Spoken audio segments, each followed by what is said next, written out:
はいどうも、フランスガイド中村です。今私の後ろに見えているのは地下鉄2番線の入り口ブロンシュでございます。そう、今回はねパリの18区モンマルトルの魅力を皆さんと一緒に見ていきたいと思います。それでは早速行きましょう。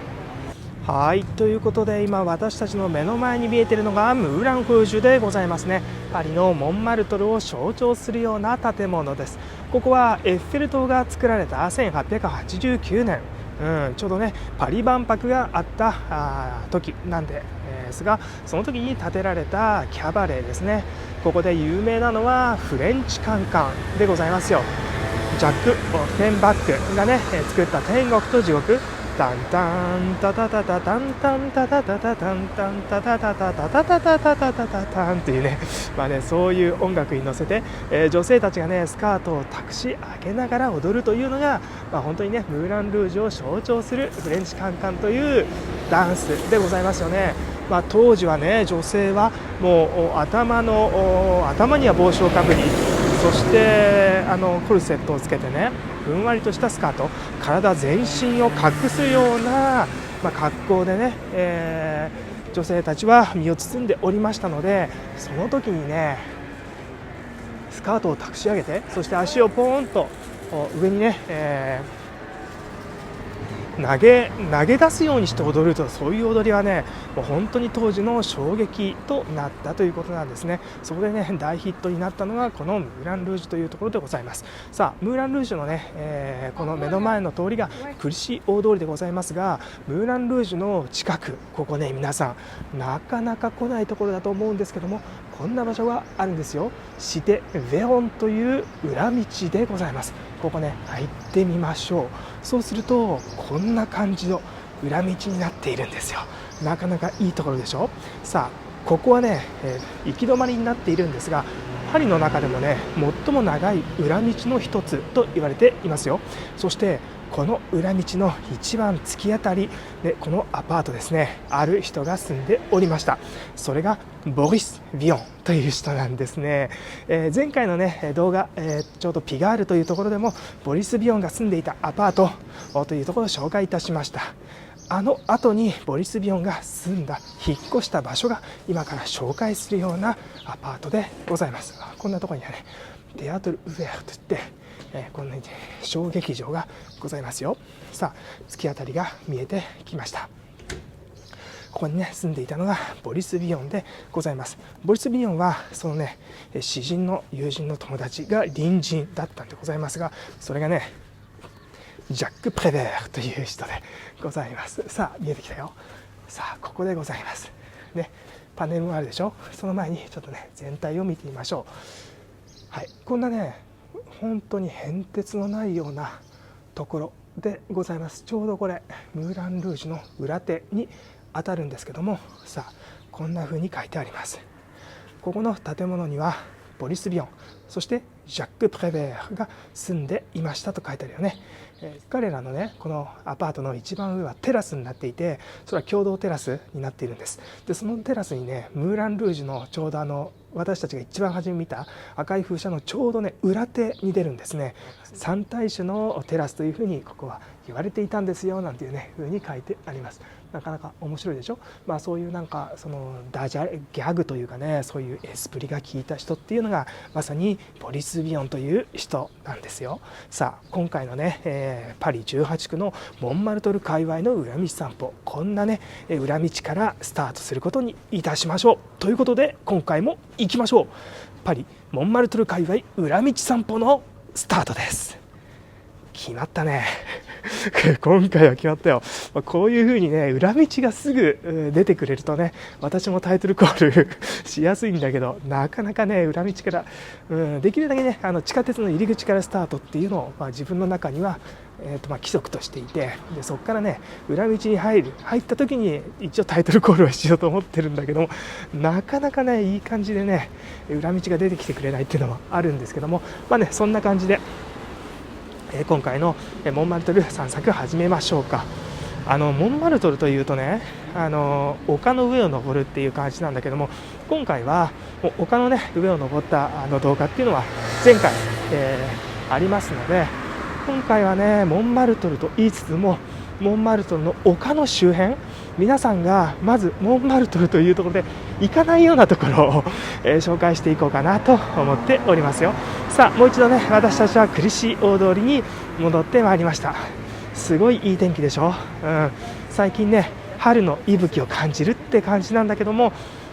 先週ぐらいまでね、15度を超えるようなちょっとね暖かいような感じだったんですが、またねちょっと寒くなってきましたね。10度を切るような日が今続いております。本日はね晴天でございますが、ちょうど今9度でございました。さあということでね、ここ歩っていきましょう。ここにはねレストランとかバーとかそういうところがやっぱりずらっと並んでおりますよ。で先ほども言ったんだけども、ここはクリシー大通りでしょ。でここはかつては塀があったところですよね。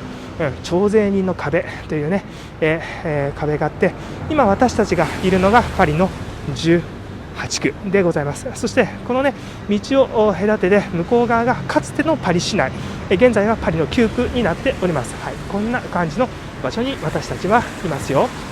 はい、ということでね、ここに、ね、アイリッシュバーが見えてきましたけども、先ほどね紹介したボリス・ビヨン、ボリス・ビヨンは小説なんかをね書いていたんだけども、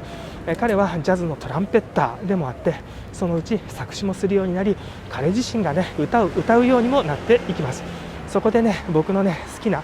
曲をね1曲紹介しましょう。ちょうどねインドシナ戦争がフランスであった時に、彼は反戦歌を歌うんだよね。脱走兵という歌なんだけども、ル・デゼスターというね歌でございます。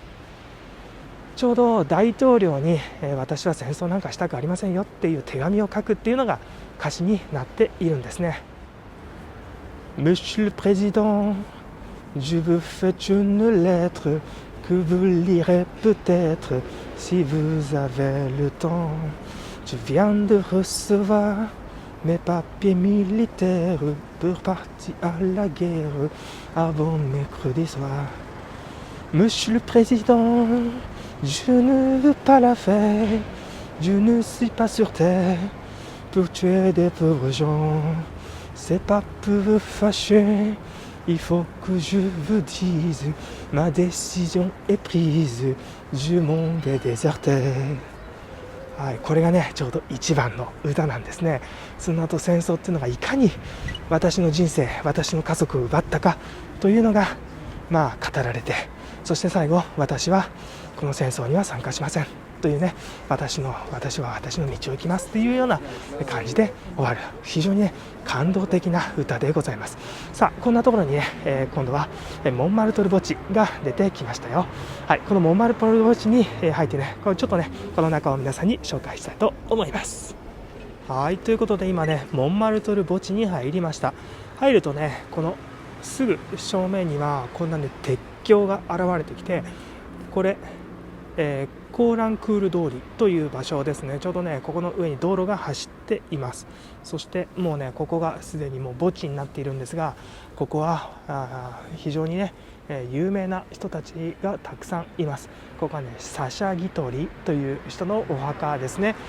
もともと演劇人であり、そして映画監督なんかもねやった人でございます。はい、そしてねここの鉄橋でございますよ。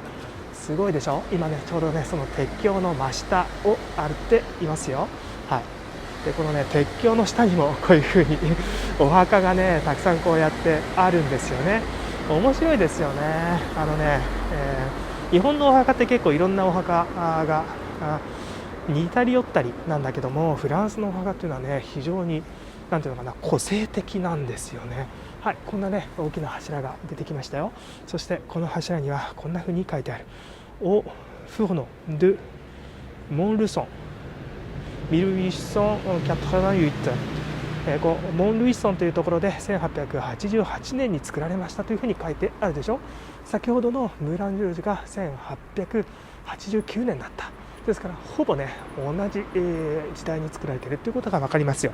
でムーラン・ルージュというのは1889年エッフェル塔が建てられたのと同じ年ですよね。ですから見てください、これエッフェル塔と同じような姿をしているでしょ。リベっていうこのなんていうの釘のようなもの、ああいうものが至るところにこうやってねつけられていて固定されております。さあここね11ヘクタールだったっけな、結構大きいんですよね。そんな中で、もうね数えきれない人がもちろんここに眠っているわけなんだけども、有名人のところを皆さんにねざっくりと紹介していくことにしましょう。まずはね一番有名な人から行ってみましょう。はい、モンマルトル墓地でね一番有名な人って一体誰かなって、有名って言っても私にとって一番有名じゃないかなと思っている人のお墓にこれから行きます。さあ皆さんも一体誰なのかちょっとね予想してみてくださいね。さあここねもう本当にね迷路のようになってんだ、迷わないようにいたしますね。はい、さあこんなね、さすがモンマルトルの丘だけあるよね。ここにねいろいろ名前が書いてあるんですけど、本プコーランクー、18番地っていうのかな、18ディビジョン、はい、というところをまずね階段登っていきましょう。ちょうどこの階段を登ると今私たちがいる墓地とここの先ほどね鉄橋とほぼ同じレベルに来たっていう感じですね。はい、いやーすげえ天気良くて気持ちいいぞこれ最高だな。日本でね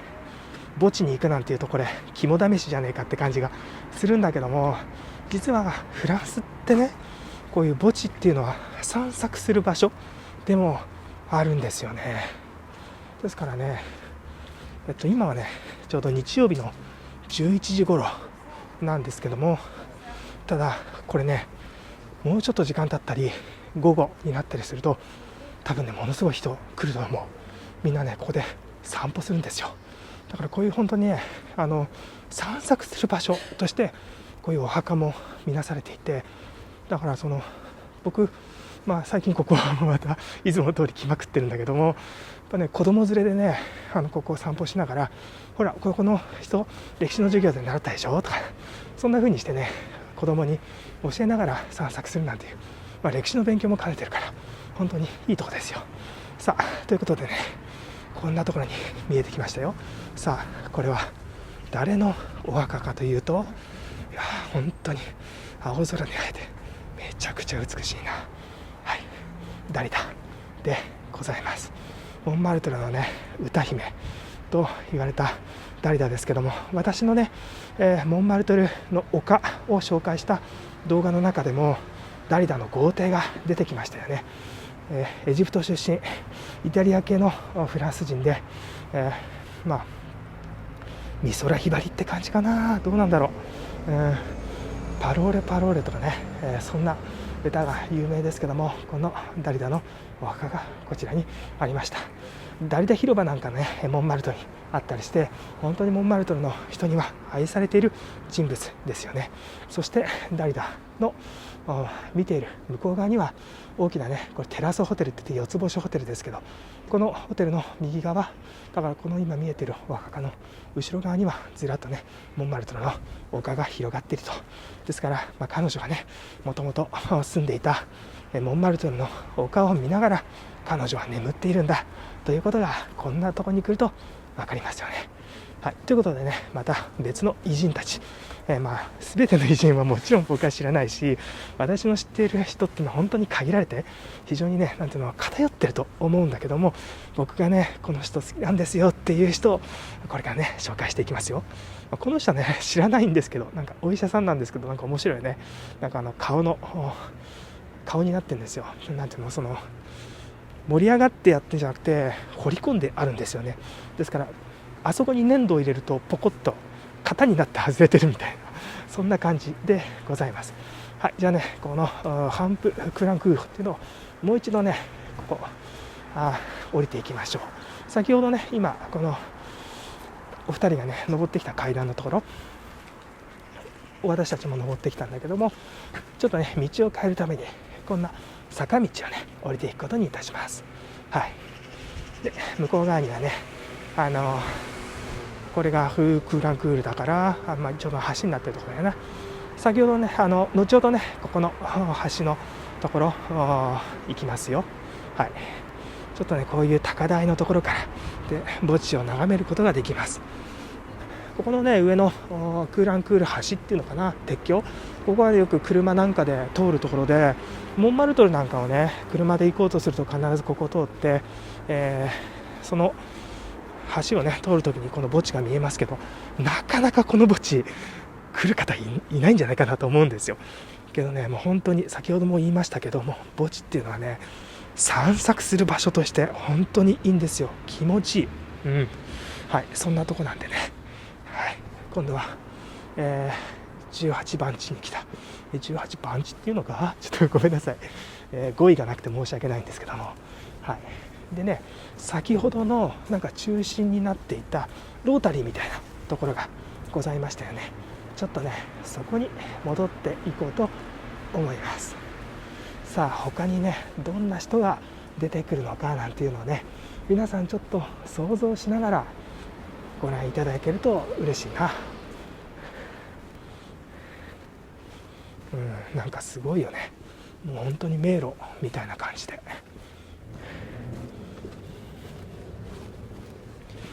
足元も悪いのでちょっとね気をつけないといけないな。はい、はい、先ほどね道に戻ってまいりました。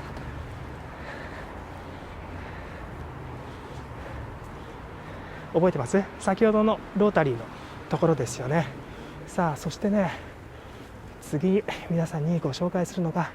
あそこになんかあるでしょ。はい、あの人紹介しないといけないでしょう。行きましょう。誰か分かります？顔を見てこの時点で誰か分かったらなかなかすごいな。さあちょっと登ります。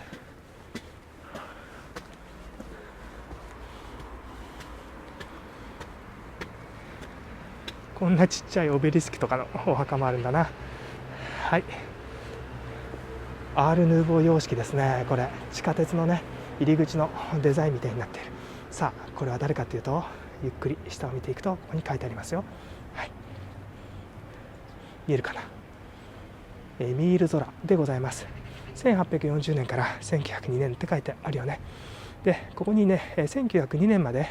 1902年から、1908年まで、ここに、埋葬されておりましたと書いてあります。その後実はねエミール・ゾラあまりにも偉大ということでパンテオンに彼の遺体は移されております。これでね今ここは普通の記念碑となっているという感じですね。今のエミール・ゾラその人というのは今はパンテオンにございます。はい、それでは他の人たちを見に行きましょう。でねちょっとね先ほど映すの忘れてしまったんだけども、ここにも有名な人 い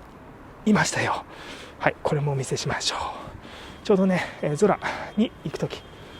ここなんですけども、はい、こんな風に書いてある。ジャン・オノレ・フラゴナールですよ。すごいよね、フラゴナールここにいるんだっていう感じなんですけど、多分ねこのお墓だと思うんだよな。はい、フラゴナールでございます。フラゴナールというとルーブのね缶抜きなんかが有名ですよね。はい、あ、しまったな。ちょっとね先ほど言うの忘れちゃったんだけども、ムーラン・ルージュ、そこで有名なねフレンチカンカンっていうことを申し上げましたけども、その時にポスターを描いた芸術家がいますよね。トゥールズ・ロトレック。そのポスター今ね多分画面に出てると思いますけども、その画面でフレンチカンカンを踊っている女性がいますよね。その人はラ・グルと書いてあると思うんだけども、はい、そのグルですね、ダンサーだった人です。ルイス・ウェバーっていう人なんだけども、そのラグルのお墓がこちらにございました。はい、こんななってのも本当にいろんな人のお墓がありますよ。そしてここは並木に道になっていて、いや本当にここ歩くだけでも気持ちよさそうでしょ。はい、そして今ね私たちは今度はこっち側に行きましょう。アベニュー・ド・ラ・コア19ディビジョン、はい、こんなところに入っていきます。先ほどのねポスターの話、ラグルっていう人がね、このフレンチカンカンというのを踊ってもう一躍有名になっていくんだよね。その手前にいる、シルクハットをかぶってるかな。ちょっと、ね、今私ポスター見えてないので多分かぶってたと思うんだけども、その人がね、バランタン・デゾセといってね、骨なしのバランタンと言われる人で、彼はね普通の会社員だったんだけど、ものすごく踊りがうまくてね、ある時ラグルが普通のねダンスホールで踊っているのを見つけて、で一緒に踊るようになるんですよね。そこでねどんどん人気が出てきて、でスカウトをされて、最終的にはムーラン・ルージュで踊るようになるという、これもスター物語ですよ。そんなねグレのお墓がございました。そしてこの小道をですね行って出てくるのが、はい、こちらの方でございます。幻想交響曲合ってるかな、はい、を作った方でございます。わかるかな、誰か。はい、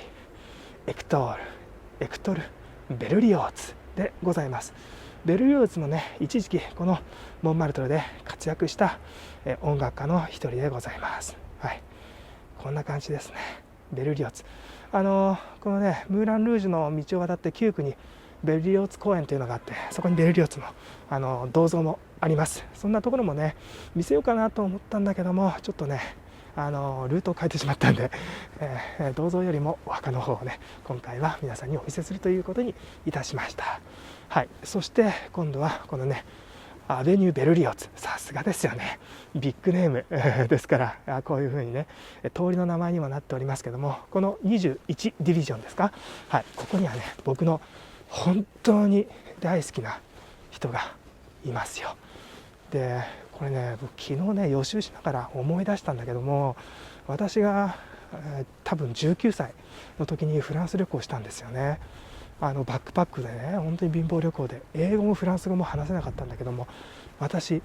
まさにここに来たんですよ。この場所に来るために僕はフランス旅行をしたと言っても過言ではないんですが、それはここでございます。はい、フランソワ・トルフォーのお墓ですね。地下鉄のチケットがいっぱいある。なんでだろう。ル・デオニエメトロかな、最終電車っていうね映画を撮っているし、で彼はね一番有名な作品といったら大人は分かってくれないレ・キャットソンクというね映画がございますけども、そのね舞台になったのはこのモンマルトルなんですよね。でこの後ね一番最後そこで今回の裏道散歩終わりにしようかなと思っているんですが、プラス・デ・クリシー、クリシー広場というところがあります。まさにねそんなところが舞台になっている、映画なんだけども、まあ彼のねそのすごい孤独だった少年時代、そんなものがモデルになっているっていうふうに言われている映画ですよね。でね僕はね本当に大学1年生の春休みにここに来て、ここかっていうねのをね昨日思い出しました。はいはい、そしてねこちら本当に目立たないひっそりとしたところにあるお墓なんですけども、はい、ここも僕の大好きな映画監督でジャック・リベットでございます。ジャック・リベットとかフランソワ・トルフォー、そしてジャン・ルック・ゴダールっていう人はいわゆるねフランスのヌーベルバーグ、はい、そういうものを、立ち上げてフランス映画のね、黄金時代を、一つの黄金時代を築いた作家でございますよね。でなんかねそういうなんていうかな、フランス映画みたいなものに憧れて私はフランス語を始め、もう絶対フランス行こうと思ってね今に至るっていう感じですよ。だからなんていうのかな、本当にずっと忘れていたんですけども、こういうところにもう一回来ると当時の自分思い出しますね。もう当時の自分がそこのねトルフォーのお墓の前に立って感動してる、そんなね19歳の僕に声かけてあげたいよね。お前ガイドになるぞっていやーけどびっくりするだろうな、そんなこと言われたら嫌なんですけどっていうかもしれないけどはい、ということでね今、こちらのね、並木道歩いておりますけども、いいとこでしょう。はい、もうね墓地というとねそんな気味悪いところ見せんなっていう方ももしかしたらいらっしゃるかもしれないんだけどね、けど本当にこういうところ歩くっていうのはフランスの文化の一つになっているし、本当にね素晴らしいところなので、ちょっと今回は皆さんにね紹介したいなと思ってここを歩いております。はい、こんな感じでね、やっぱりモンマルトル墓地なのでこういう階段になっているわけなんですよね。こんなね階段のところ登っていきましょう。でね、一番最後皆さんにお見せしたいお墓があるんでね、そこまで行きますよ。はい、このね足元気をつけないといけないよね。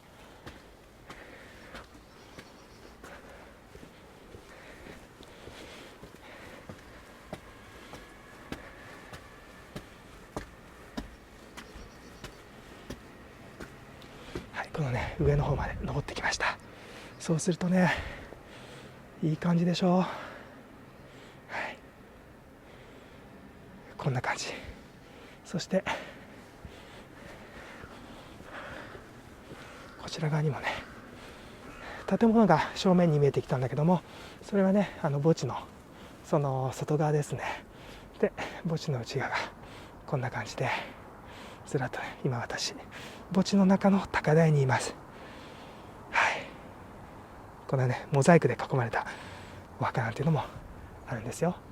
さあそしてね、皆さんにお見せしたいお墓まで行きますよ。このね裏道散歩、今までの裏道散歩でもたくさん紹介してきましたよ。まずはビクトール・マセ通りで、青春時代を過ごしたね人であり、そしてこのモンマルトル界隈を転々とね、引っ越しをしながら、彼の絵画家のねキャリアをずっと続けてきた、そんな画家です。もともとね銀行家の息子で、その後、家庭がね家計がその銀行とか、すごい厳しい状況になって、彼がね今度は家族を支えるっていうような、立場になる、そんなね、一生を送った。常にねモンマルトルで一緒に、一生ね過ごした人物、ドガですね。でファミュ・ドゥ・ガって書いてあるんだけど、もともとねこのドゥ・ガっていう離れてたんですよね。貴族みたいじゃないですか。なんとかのなんとかみたいなねドゥが入ってる、貴族でよくある名前ですけども、ドガもねもともと貴族のね家系だったんだけど、彼はその後銀行になった時点でドゥとガをねくっつけてドガっていうふうに言うようになりましたね。はい、こんなドガの肖像もあります。晩年のね彼が過ごしたのもこのクリシオ通りにありましたよね。本当にドガっていう人は若い時から、青春時代からずっとそのキャリアの終わりまでモンマルトルに住み、そして今でもモンマルトルで私たちをね見守ってくれているっていうことなんですね。はい、これをね皆さんにお見せしたかったんです。それではね出口の方に向かっていきます。はい、ということでね、今ねちょうどまたこのモンマルトル墓地のね入り口にやってまいりましたけども、ちょうど今見えていた鉄橋のねずっと続いているこの道に今度は行くことにいたしましょう。ちょうどねここに階段があるので、ここを登っていきますよ。そして、私たちが通るのはコーランクール通りという場所でございます。行きましょう。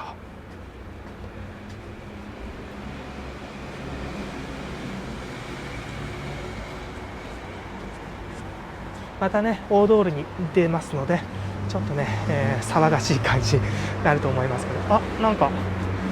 古道具屋さんがありますね。ブロカンと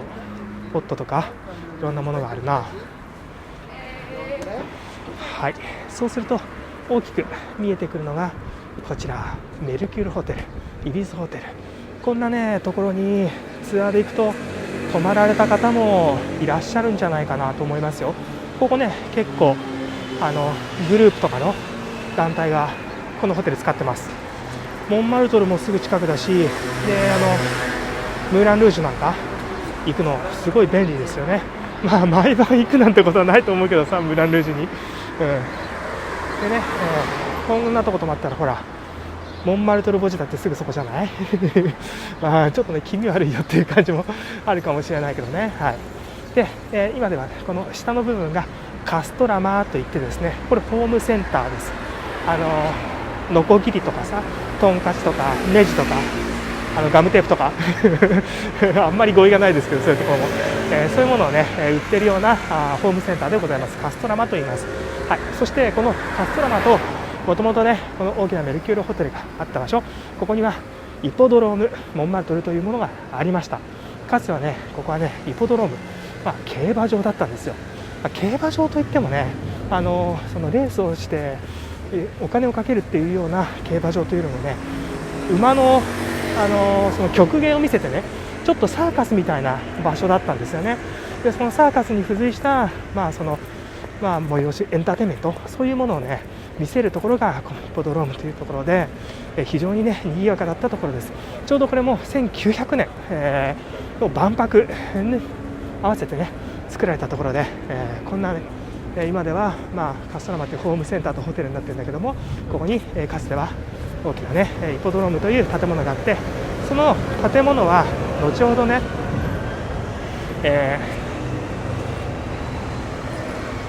ボーモンパレスだったっけな、非常に大きな、映画館になっております。はい、今ね、再びクリシー大通りを歩いております。このまままっすぐ行くとクリシー広場プラスでクリシーというところに行きますよ。はい、そしてね今ね少しだけこっち側歩いているんだけども、その後ねまたすぐ裏道入りますが、ここでもね紹介したい場所があるんですよ。それはねここなんです。ここに128番って書いてあるでしょ。128番と書いてあり、そしてこのね建物なんだけども、はい、ここです。ここもある画家がアトリエとして使っていた場所でありまして、その人はポール・シニャックという人でございま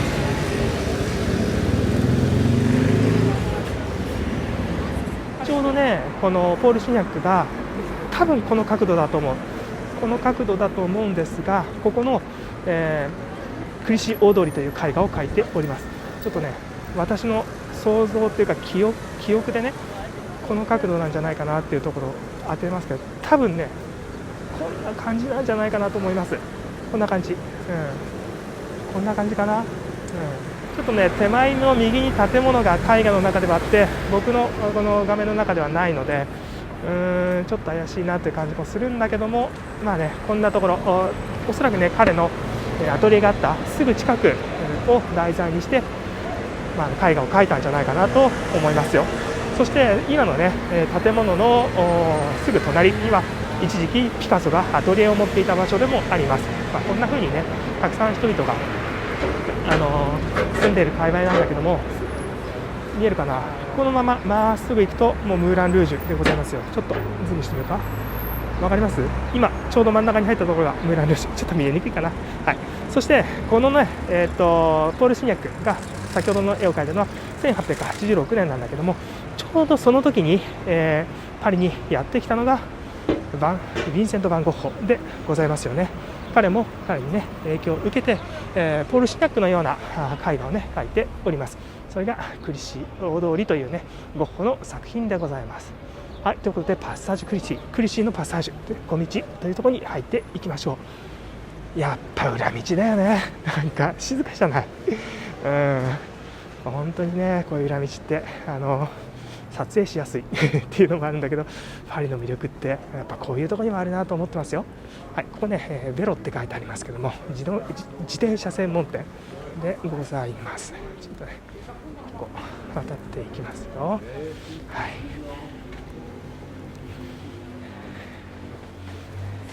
い、で本来であればねこのクリシー、のパッサージ・ド・クリシーというところはこの目の前にね建物がありますよね。この建物の1階部分、今ねちょうど画面の中心に入っておりますけども、ここをずっとまっすぐ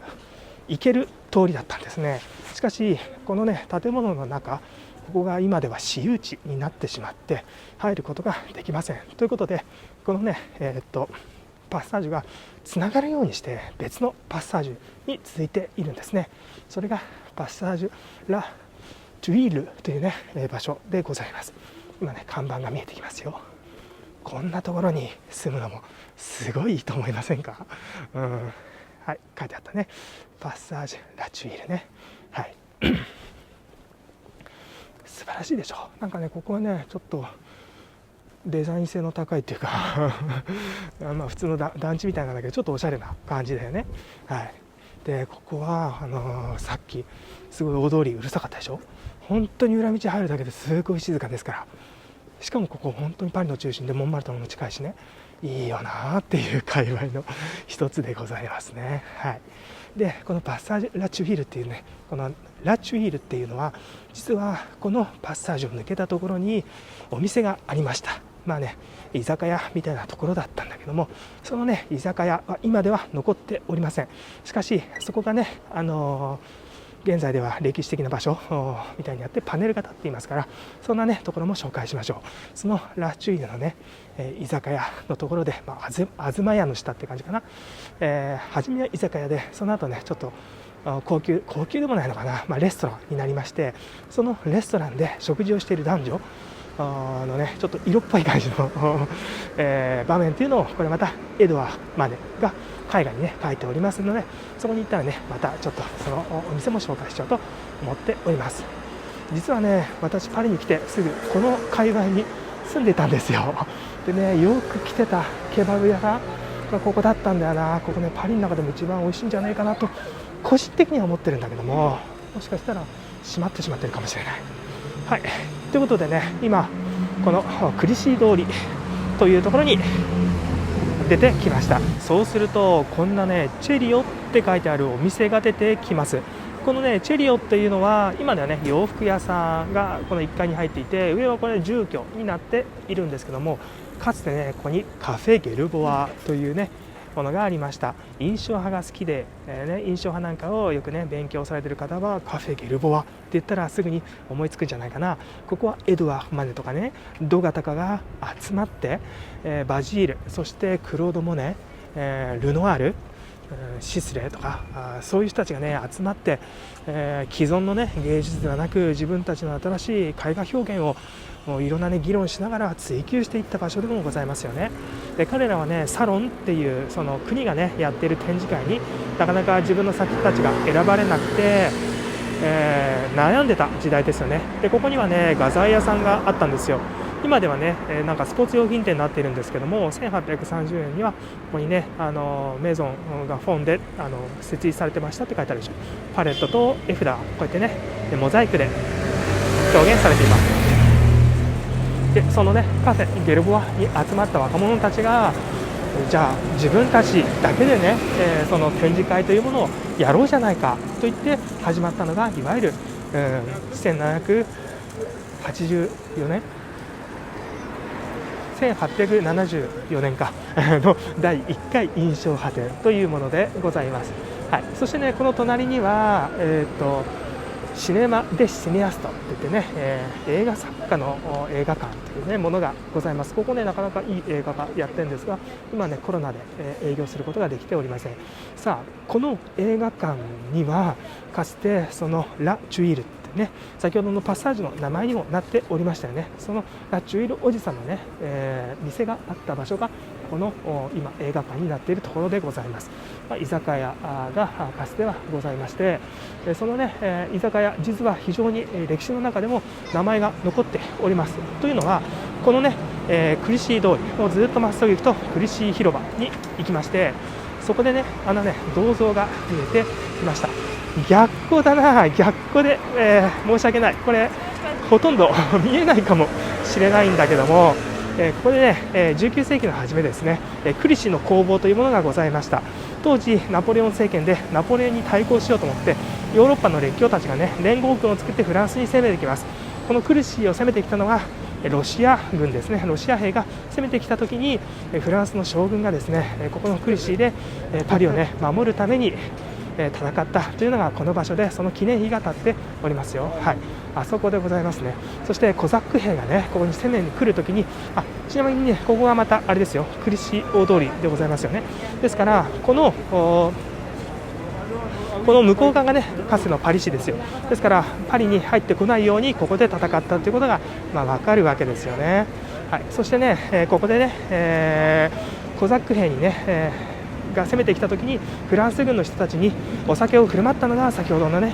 ラ・チュイールさんの居酒屋でございまして、そこはねフランス軍の司令室にもなっていたところです。はい、そしてねここにウェプラーというお店がありますけども、これはね非常に古い、老舗レストランになっていて、今ではねここはそのフルドゥメだからなんていうんだ、海産物、牡蠣とかそういうエビとかカニとかそういうものをね、食べさせてくれる非常にね有名な老舗レストランになっています。はい、こんな感じですね。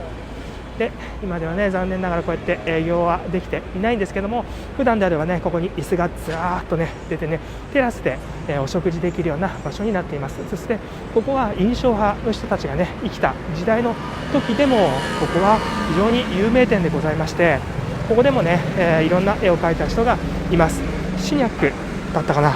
急に忘れちゃった。おそらくシニャックだったと思いますけども、こんなね、場所テラスから、見たプラスクリシー広場、っていうのを描いている人もいるし、でね、ちょうどねこんな彫刻がね銅像が立っている、絵画を描いた人もいます。さあではね彫刻のところまで行ってみましょう。はい、目の前にはこのプラスクリシーのね、地下鉄の駅が見えてまいりました。ちょっとね車の通りが非常に、多いところなので、車のね音がうるさいかもしれませんが、ご了承くださいませ。また白いテントが見えてきましたね。これはコロナウイルスを検査する、15分でね結果が出ますよという例のテントですね。皆さん分かっていただけたと思いますけども、もう地下鉄のね一駅ごとにあるっていう感じですね。はい、うわすげえいい天気ですよ。気持ちいいですね本当に。いやーなかなかねこのプラスクリシーっていうところも観光するっていう感じではないところかもしれませんけども、私がねちょっと住んでたところでもあるのでちょっとね、懐かしいですね。はい、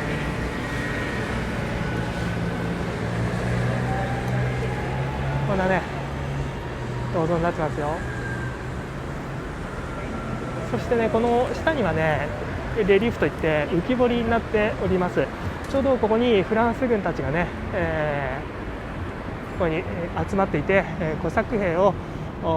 と対峙するためにね、いろんな指令をしているところなんですけども、その指令場所となっていたのがラ・チュイールさんのね、居酒屋でございましたので、見えるかな、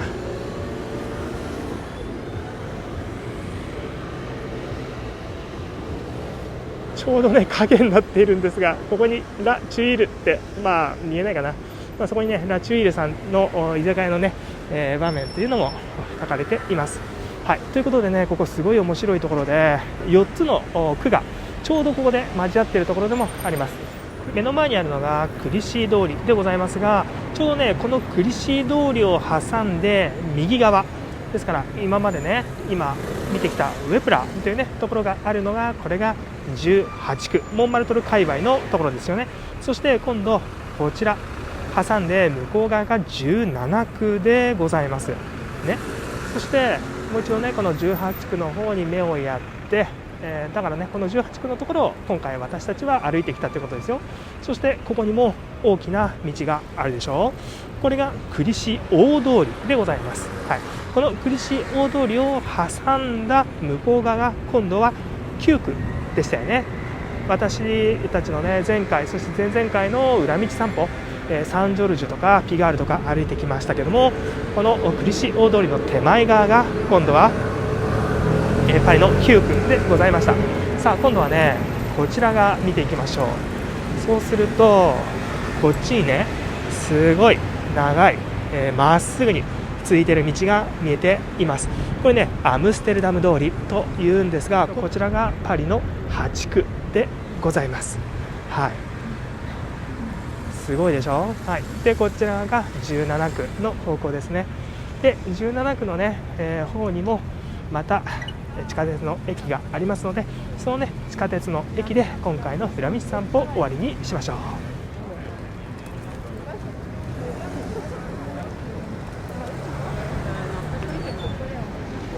はい、そうするとねこんなところに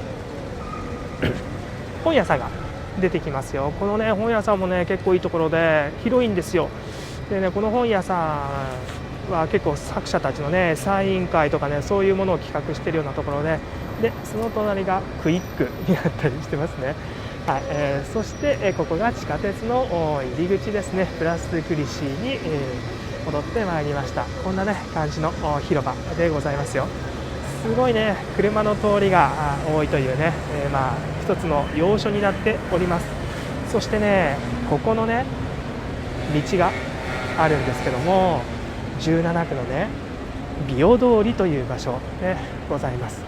このね美容通り、ここにヨーロピアンっていう劇場があるんですが、ここはね見てください。すごいと思わない？このストリートアート、ほらね、ストリートアートがたくさんあるような場所でしょ。そしてこの17区は